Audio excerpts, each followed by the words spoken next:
him do that, or do you try to do something that might have meant he could have faced justice and spent 45 or preferably the rest of his natural life behind bars. Within split seconds of each other, two officers fired shotgun taser rounds at Moat. In their minds, this was it, and I think they did absolutely the right thing. But the rounds didn't incapacitate Moat. Officers saw him rock back slightly and return the shotgun to his head. Then he pulled the trigger. Wait, there is shots fired. Come to us live, no. There's just been one single sound of gunfire followed by the shouts of men saying, "Get that gun down, get that gun down, get that gun down." So, on a damp summer's night in Northumbria, Raoul Moat's troubled and violent life came to an end. He was taken to hospital, but pronounced dead on arrival.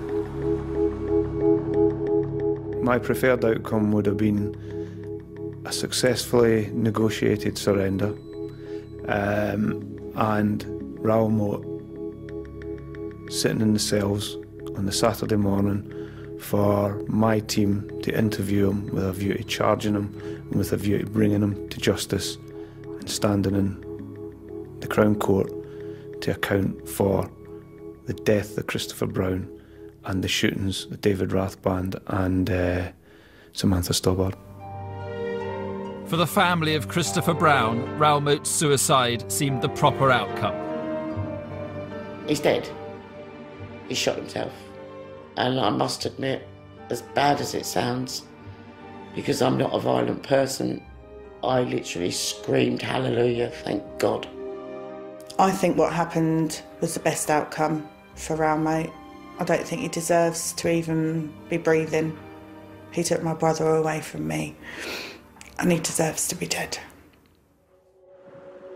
But in a macabre twist, Raoul Moat's brutal snubbing of authority, in some people's eyes, moulded him into a hero. At Moat's funeral, among the mourners, was a woman who never knew him, but had travelled from the south of England with her 3 teenage sons just to pay her respects. I absolutely love the man. I think he's great. Don't worry about the message that sends to your sons, given the crimes that this man committed. Not at all. No, not at all. You think your sons should use Raoul as a role model? Actually, yeah, I do. To raise him as a legend is not the right way forward. He wasn't a legend, he was a disturbed man who was my brother and is now dead. And what happened was a tragedy. There were no winners in that, and I really didn't think it was a cause for celebration in any quarters. For Northumbria Police, the tough decisions they made were finally vindicated by an official inquiry.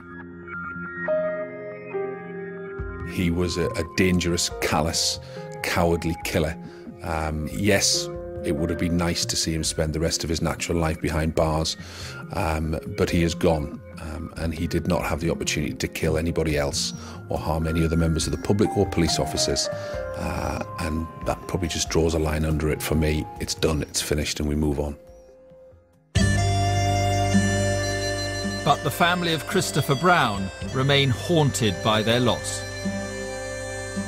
I don't think we'll ever get justice for my brother. Moat's dead, the other 2 are in prison. It's never going to bring him back. Never. And that's the only just... Sorry. I'm still expecting my son to phone me and tell me he's okay, even now. So life for me is just existing, basically. There's still that hole and that pain that you just can't get rid of.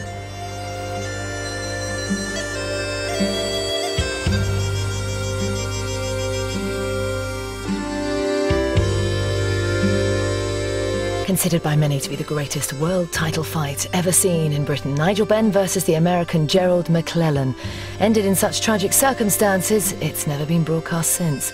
16 years later, ITV has unlocked its archive to allow the incredible story of that night to be told in full next Monday night, the fight of their lives. The Zoo is next though.